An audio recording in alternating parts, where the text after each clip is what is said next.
ಇದು 30-40 ಸೈಟ್ಗೆ ಇರೋಂಥ ರೋಡು, ಟಾರ್ ರೋಡು. KHPಯಿಂದ ಅಲರ್ಟ್ ಆಗಿರೋಂಥ ಸೈಟು. Site number 70. ಇಲ್ಲೇನು ಕಾಣಿಸ್ತಾ ಇದೆ, ಇದು ಏನು ಗಿಡ ಬೆಳ್ಕೊಂಡಿದೆಯಲ್ಲ, ಇದು ವೆಸ್ಟ್ ಫೇಸು. ಬಂಡೆ ಮಠದ ಹತ್ರ ಬರೋದು. ಬಂಡೆ ಮಠ ಆರ್ಚಿಂದ ಕರೆಕ್ಟಾಗೆ ಒಂದು 300 ಮೀಟ್ರ್ ಒಳಗಡೆ ಇದೆ. ಹೈಟ್ ಆಗಿರೋಂಥ ಏರಿಯಾ, ತುಂಬ ಚೆನ್ನಾಗಿದೆ. ಒಳ್ಳೆ ಗಾಳಿ ಬೆಳಕು ನೋಡಿ, ಸರೌಂಡಿಂಗ್ ನೋಡ್ಬೋದು. ಈ ಥರ ಫುಲ್ ಡೆವಲಪ್ ಆಗಿದೆ. ಇದ್ರ ಪಕ್ಕದಲ್ಲೇ ಇಷ್ಟು ದೊಡ್ಡ ಬಿಲ್ಡಿಂಗ್ಗಳು, ನೀಟಾಗಿ ಡೆವಲಪ್ ಆಗಿದೆ. ಏರಿಯಾ ಚೆನ್ನಾಗಿದೆ.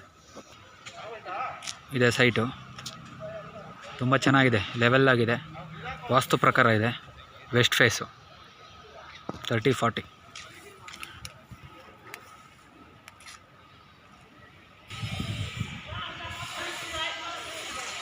ಅಕ್ಕಪಕ್ಕ ಸರೌಂಡಿಂಗ್ ಏರಿಯಾ.